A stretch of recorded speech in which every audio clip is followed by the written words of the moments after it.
चिखलिया की श्रद्धांजलि सभा का। जूनागढ़ से 4 बार बीजेपी की सांसद रहीं और एनडीए सरकार में वाजपेयी के मंत्रिमंडल में मंत्री रहीं भावनाबेन चिखलिया का गत शुक्रवार को अहमदाबाद के एक अस्पताल में उपचार के दौरान निधन हो गया था। पिछले कुछ दिनों से वह बीमार चल रही थीं।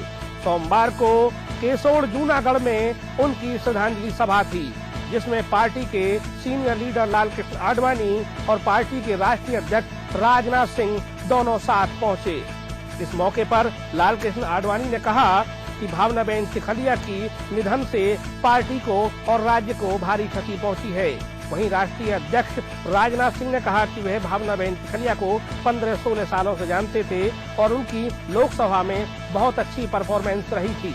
खास बात यह रही कि जहां बीजेपी के senior leader Lalkrishna Advani party के राष्ट्रीय अध्यक्ष राजनाथ सिंह के साथ दिल्ली से सीधे अहमदाबाद पहुंचे, वहीं भावना चिखलिया की श्रद्धांजलि सभा में उनके साथ गुजरात के मुख्यमंत्री नरेंद्र मोदी भी थे। इसलिए यह सही कहा जाता है कि राजनीति में रिश्ते पल पल बदलते रहते हैं। आपको बता दें कि बीजेपी के सीनियर लीडर लालकृष्ण आडवाणी गुजरात के मुख्यमंत्री नरेंद्र मोदी को पार्टी की चुनाव अभियान समिति का अध्यक्ष घोषित करने के तरीके से पार्टी के राष्ट्रीय अध्यक्ष राजनाथ सिंह और नरेंद्र मोदी से नाराज चल रहे हैं।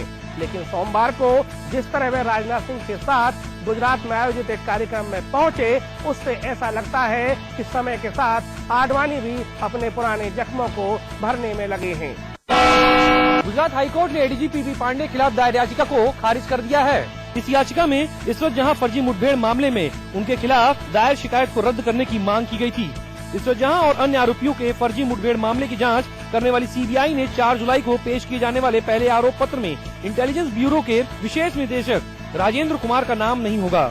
एजेंसी इस मामले में साजिश से जुड़े आयाम की जांच के लिए अदालत से और समय मांगेगी। मामला मुमरा की 19 साल की शाहजहां समेत 4 लोगों की हत्या और इस आरोपों से जुड़ा है कि 2004 में मुठभेड़ में मारे जाने से पहले चारों गुजरात पुलिस की हिरासत में थे। दरअसल इस मामले के बाद से पांडे फरार चल रहे हैं और सीबीआई का मानना है कि इस एनकाउंटर में पांडे ही मास्टरमाइंड थे। बाढ़ के कारण आई तबाही से निपटने में उत्तराखंड सरकार पर नाकाफी का आरोप लगाते हुए लोकसभा में विपक्ष की नेता सुषमा स्वराज ने मांग की कि राज्य की कांग्रेस सरकार को बर्खास्त कर दिया जाए।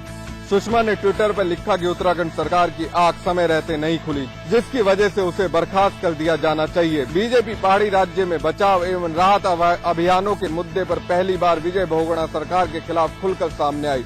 सुषमा स्वराज को आड़े हाथों लेते हुए उत्तराखंड में हरक सिंह रावत, इंदिरा हृदयेश और यशपाल आर्य समेत कांग्रेस के दिग्गज नेताओं ने भी पलटवार किया। सुषमा के ट्वीट पर तिलमिलाए सूचना प्रसारण मंत्री मनीष तिवारी ने सवाल किया कि दोनों सदनों में विपक्ष के नेता उत्तराखंड क्यों नहीं गए। उत्तराखंड राज्य कैबिनेट ने सोमवार को आपदा प्रभावित लोगों के लिए मरहम भरी घोषणाएं की। सरकार द्वारा की गई घोषणाओं में जहां व्यापारिक प्रतिष्ठान के नुकसान का मुआवजा भी तय किया गया, वहीं प्रदेश में जल्द ही पुनर्वास और पुनर्निर्माण प्राधिकरण का भी गठन जल्द कर लिया जाएगा। राज्य कैबिनेट ने सोमवार को आपदा पीड़ितों के लिए कई घोषणाएं कर दी। इसके तहत ढाबों को 50,000 व अधिकतम 1 लाख का मुआवजा दिया जाएगा। वहीं पूर्णतया होटलों के क्षतिग्रस्त होने पर 2 लाख रुपए, वहीं 2 लाख से 10 लाख तक की कीमत की क्षति होने पर 30%, 10 से 20 लाख तक की क्षति होने पर 20% और 20 लाख से अधिक की क्षति होने पर 10% ही मुआवजा दिया जाएगा। वहीं राज्य सरकार स्थानीय काश्तकारों को 3 महीने के लिए अपने खेतों से बालू मिट्टी को हटाने का अधिकार दे दिया है। वह दैवीय आपदा क्षेत्रों में विद्युत बिल व पानी के बिल को 1 जून 2013 से 31 मार्च 2014 तक के लिए माफ कर दिया गया है। वहीं सहकारी बैंकों में ऋण देने वाले लोगों को 1 साल का ब्याज माफ कर दिया गया है। वहीं आपदा प्रभावित परिवारों को सरकार 1 माह का राशन निःशुल्क देगी, जिसमें 15 किलो चावल, 15 किलो आटा, 5 किलो दाल, 3 किलो चीनी, 1 लीटर सरसों का तेल और 10 लीटर केरोसिन तेल उपलब्ध कराएगी। गाँव प्रभावित क्षेत्र जो कट ऑफ है, जिनके लिंक खत्म हो गए, रोड से एक्सेसिबल नहीं रह गए, वहाँ राज्य सरकार 1 माह तक के लिए फ्री राशन पहुँचाएगी। वहीं राज्य सरकार ने आपदा में अनाथ हुए बच्चों के भरण पोषण की पूरी जिम्मेदारी ले ली है। वहीं सरकार ने साफ कर दिया है कि नदियों के मार्ग व नदियों के किनारों पर अब आवास नहीं बनाए जा सकेंगे। वहीं गन्ने की फसल की क्षति के संबंध में राहत राशि 50% अधिक कर दी गई है। वहीं उत्तराखंड में पुनर्वास और पुनर्निर्माण प्राधिकरण का भी गठन कर दिया गया है। मुख्यमंत्री विजय बहुगुणा के साथ केंद्रीय मंत्री जयराम रमेश ने आज सचिवालय में अधिकारियों के साथ मुलाकात की। जयराम रमेश ने कहा कि उत्तराखंड के विकास के लिए एडीबी के अलावा विश्व बैंक से भी मदद की जाएगी और उत्तराखंड के विकास के लिए जो भी आवश्यक चीजें होंगी उन्हें जल्द से जल्द पूरा किया जाएगा। वहीं जयराम रमेश ने कहा है कि केंद्र सरकार प्रदेश के बाढ़ग्रस्त क्षेत्रों में मनरेगा दिवसों को 100 की जगह 150 करने का विचार कर रही है। उन्होंने साफ कहा कि प्रदेश में 14,000 और इंदिरा आवासों को बनाने का प्रस्ताव राज्य से मांगा गया है। उन्होंने ये साफ किया है कि प्रधानमंत्री ग्राम सड़क योजना में सड़कों और टूटे हुए पुलों के प्रस्ताव मांगे गए हैं, जिन्हें जल्द से जल्द केंद्र सरकार राज्य को मदद के रूप में देगी। वहीं कैबिनेट मंत्री जयराम रमेश का ये भी कहना था कि उत्तराखंड के विकास के लिए जो भी जरूरतें होंगी उन्हें जल्द से जल्द पूरा करने के निर्देश भी दिए जा रहे हैं। वहीं जयराम रमेश का भी ये कहना है कि अब इस मामले में देखना होगा कि राज्य सरकार कितनी जल्द से जल्द प्रस्ताव भेजती है। उन्होंने कहा है कि अगर राज्य सरकार जल्द से जल्द प्रस्ताव भेजती है तो उतनी ही जल्दी इन मामलों में अमल भी किया जाएगा। लेकिन सोचने वाली ये बात है कि प्रदेश सरकार पर जिस तरीके से आपदा में ढिलाई बरतने के आरोप लग रहे हैं, उससे देखना होगा कि राज्य सरकार इस मामले को लेकर कितनी संजीदा रहती है। सीएम अखिलेश सिंह यादव पहुंचे शहीद सुधाकर यादव के घर और परिवार वालों से मिलकर सहायता में दिया 20 लाख रुपए का चेक। उत्तराखंड में रेस्क्यू ऑपरेशन के दौरान शहीद हुए संत कबीर नगर के ग्राम अशरफाबाद निवासी सुधाकर यादव के गांव मुख्यमंत्री अखिलेश सिंह यादव पहुंचकर परिवार वालों को 20 लाख रुपए का चेक दिया। वहीं शहीद के बेटे को अपने पास बुलाकर उसका हाल जाना। सीएम अखिलेश सिंह यादव ने शहीद की पत्नी और पिता को 10-10 लाख रुपए का चेक दिया और कहा कि जो भी जरूरत पड़ेगी उसे हर संभव पूरा किया जाएगा। सीएम अखिलेश सिंह यादव हेलीकॉप्टर से खलीलाबाद पुलिस लाइन में उतरे, उसके बाद सीधे शहीद के गांव। फिलहाल उत्तराखंड में शहीद हुए सुधाकर यादव के पिता और पत्नी को 10-10 लाख रुपए का चेक देकर मुख्यमंत्री ने आगे भी मदद का आश्वासन दिया। उत्तर प्रदेश के मुख्यमंत्री अखिलेश यादव उत्तराखंड में हुए हेलीकॉप्टर हादसे में शहीद अखिलेश सिंह के परिजनों से मिलने उनके घर अमेठी पहुंचे, जहां शहीद के परिजनों को मुख्यमंत्री ने 20 लाख रुपए की आर्थिक सहायता दी। वहीं भविष्य में उनकी हर संभव मदद करने का भी आश्वासन दिया है। यूं तो हेलीकॉप्टर हादसे में एयरफोर्स के तकरीबन 20 जवान शहीद हुए थे, उनमें से 2 जवान यूपी के भी थे, जिनमें से अखिलेश कुमार सिंह अमेठी के निवासी थे। अखिलेश की मौत के बाद घर वालों ने मुख्यमंत्री अखिलेश यादव से घर के यथासंभव किसी सदस्य को नौकरी देने की भी मांग की है। सीएम ने भी भविष्य में इस मामले पर गौर करने का आश्वासन दिया है। मुख्यमंत्री अखिलेश यादव ने शहीद अखिलेश सिंह के परिजनों को आर्थिक सहायता देने के साथ साथ उनके परिजनों से ये भी वादा किया है कि भविष्य में वो शहीद के परिवार वालों की हर संभव मदद करने की कोशिश करेंगे। उत्तराखंड में दैवीय आपदा को लेकर भारतीय जनता पार्टी ने राज्य की बहुगुणा सरकार पर हमला बोला है। अध्यक्ष तीरथ सिंह रावत का कहना है कि पहले तो आपदा प्रबंधन तंत्र फेल रहा और अब राज्य सरकार आपदा राहत कार्यों में संवेदनहीन साबित हो रही है। उनका कहना है कि पार्टी ने आपदा के मद्देनजर अपनी प्रांतीय परिषद की बैठक को स्थगित कर दिया है। उत्तराखंड में विपक्षी बीजेपी ने राज्य की बहुगुणा सरकार को आपदा को लेकर कटघरे में खड़ा किया है। पार्टी अध्यक्ष तीरथ सिंह रावत का कहना है कि पहले तो राज्य सरकार का आपदा प्रबंधन तंत्र पूरी तरह से फेल साबित हुआ और अब राहत कार्यों में राज्य सरकार पूरी तरह से संवेदनहीन नजर आ रही है। उन्होंने राजधानी में पार्टी मुख्यालय में मीडिया से मुखातिब हुए कहा कि राज्य सरकार जान और माल का वास्तविक आंकड़ा छुपा रही है, जिसके पीछे उसकी मंशा अपने निकम्मेपन पर पर्दा डालना है। तीरथ सिंह रावत ने कहा कि पार्टी ने अपनी प्रांतीय परिषद इस दैवीय आपदा के मद्देनजर स्थगित कर दी है। तीरथ सिंह रावत का कहना है कि पार्टी के वरिष्ठ नेताओं की टीम पूरे क्षेत्र का दौरा कर रही है, जिसके आधार पर राहत कार्यों में निगरानी की जा रही है। बीजेपी अध्यक्ष का कहना है कि सरकार को वास्तविकता के साथ सबके सामने आना चाहिए ताकि इस बुरे वक्त में सब लोग मिलजुल कर सरकार के साथ खड़े नजर आएं। लेकिन सरकार इसके उल्टे सारे मामले को छुपाने में लगी हुई है। सरकार संवेदनहीन हो गई है, पूरी तरह फेलियर है, झूठे आंकड़े जनता के सामने पेश कर रही है। ये बड़ा दुर्भाग्य है। इसमें कोई शक नहीं है कि दैवीय आपदा ने उत्तराखंड में जान और माल को भारी नुकसान पहुँचाया है, लेकिन अब इस पर सियासत भी गर्म होने लगी है। शुरुआती खामोशी के बाद बीजेपी ने राज्य सरकार को कटघरे में खड़ा करना शुरू कर दिया है। प्रदेश में आई आपदा के दौरान घायल और बीमार लोगों को प्रदेश के सबसे बड़े सरकारी अस्पताल दून में भर्ती कराया गया है, जहां उन्हें अब ना स्वास्थ्य सुविधाएं मिल रही हैं और ना ही सुरक्षा। लेकिन उसके बावजूद भी अस्पताल प्रशासन ही है जो सुरक्षा के खोखले दावे करने से बाज नहीं आ रहा है।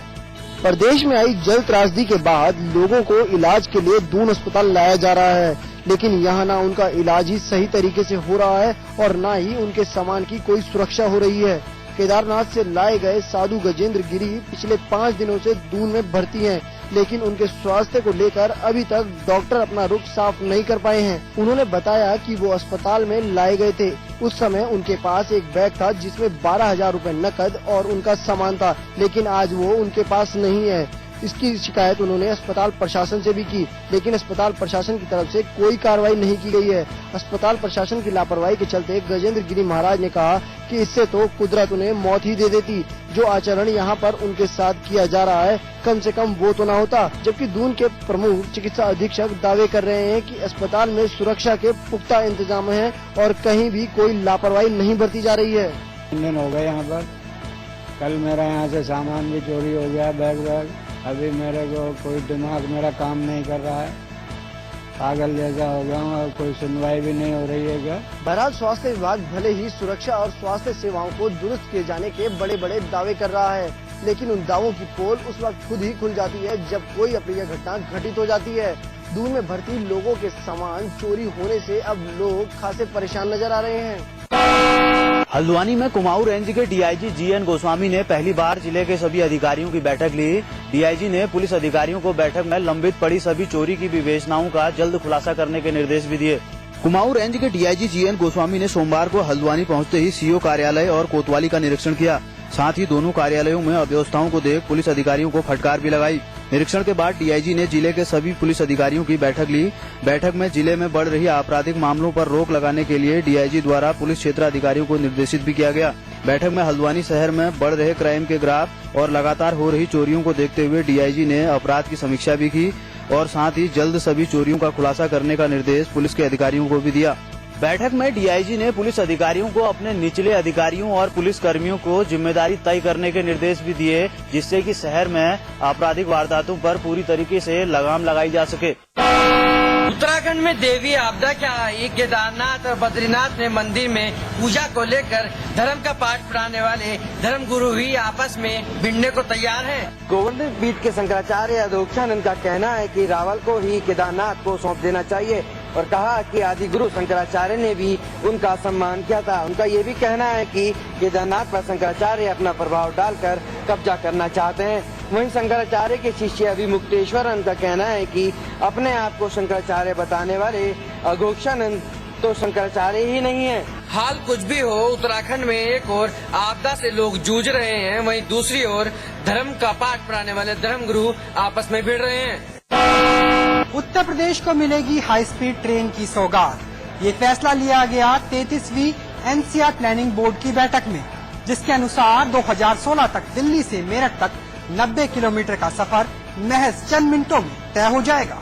डीएमआरसी की तर्ज पर आरआरएसटी यानी रैपिड रीजनल ट्रांसपोर्ट सिस्टम का निर्माण किया जाएगा, जिसके तहत 2016 तक दिल्ली से मेरठ 90 किलोमीटर, दिल्ली से अलवर 180 किलोमीटर और दिल्ली से पानीपत 111 किलोमीटर तक हाई स्पीड ट्रेन चलने लगेगी। इसके लिए कैबिनेट अप्रूवल जल्द ही मिल जाएगा। इसके अलावा एनसीआर प्लानिंग बोर्ड की बैठक में ये फैसला भी लिया गया कि राजस्थान के भरतपुर, हरियाणा के भिवानी और महेंद्रगढ़ को एनसीआर में जोड़ लिया जाएगा। जयपुर को सहयोगी शहर और जिंद और करनाल को जोड़ने का प्रस्ताव भी रखा गया।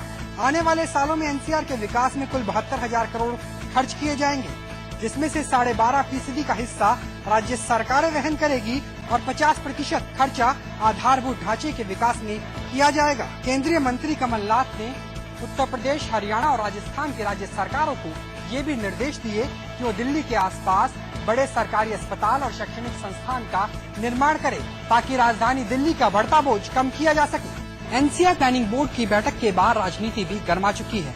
हरियाणा के महेंद्रगढ़ और भिवानी, साथ ही राजस्थान के भरतपुर को तो एनसीआर में शामिल कर लिया गया, लेकिन उत्तर प्रदेश के किसी भी जिले को शुमार नहीं किया गया। इसका ये संकेत भी जाता है कि दिल्ली, राजस्थान और हरियाणा में कांग्रेस की सरकारें हैं, जबकि उत्तर प्रदेश में सपा की सरकार है। पुंछ में सीमा पर पाकिस्तान की ओर से नापाक हरकतें थमने का नाम नहीं ले रही हैं।